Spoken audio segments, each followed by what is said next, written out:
आशुतोष जी, मेरे पास सर कुछ सरकारी आंकड़े हैं जो ये कह रहे हैं कि पिछले साल हमारे देश में जो ऑक्सीजन की उत्पादन क्षमता थी वो 6,400 मीट्रिक टन थी। ये पीआईबी का आंकड़ा है 1 मई 2020 का।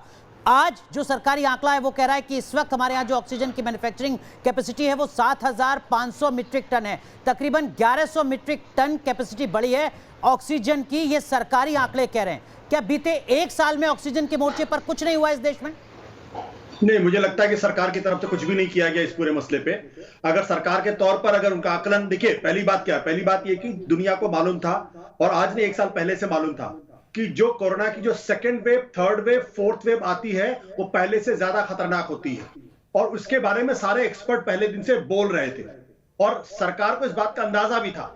सरकार ने आज से 9 महीने पहले 162 ऑक्सीजन प्लांट्स बनाने की बात की, 200 करोड़ रुपए सैंक्शन भी किए जी, लेकिन उसके टेंडर करने में 8 महीने लगाए और आज की तारीख में जब 3,32,000 कोरोना के पेशेंट पर डे आ रहे हैं तब आपके पास सिर्फ 32 ऑपरेशनल है। अगर आप सोचिए 162 हुआ होता तो आज कोरोना की दिक्कत नहीं होती।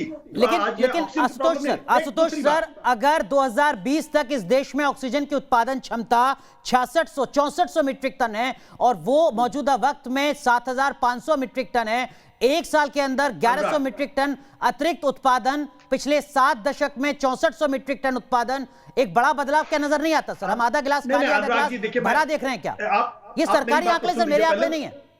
नहीं, आप मेरी बात पहले सुन लीजिए, उसके बाद आपको जो टिप्पणी करनी कर लीजिएगा।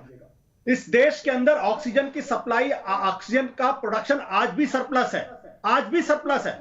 50,000 मीट्रिक टन का स्टॉक है इस देश के अंदर, 7,000 पर डे की ऑक्सीजन की कैपेसिटी है आपके पास है जी। आज की तारीख में आपके पास रिक्वायरमेंट जो पिछले 2-3 दिनों के अंदर हुए 8,000 मीट्रिक टन की हो चुकी है ऑलरेडी। बिल्कुल। सवाल क्या है?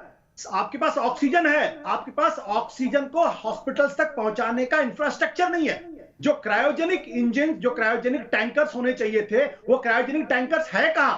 अगर सरप्लस है और अगर इंफ्रास्ट्रक्चर होता तो आज ये दिक्कत नहीं होती।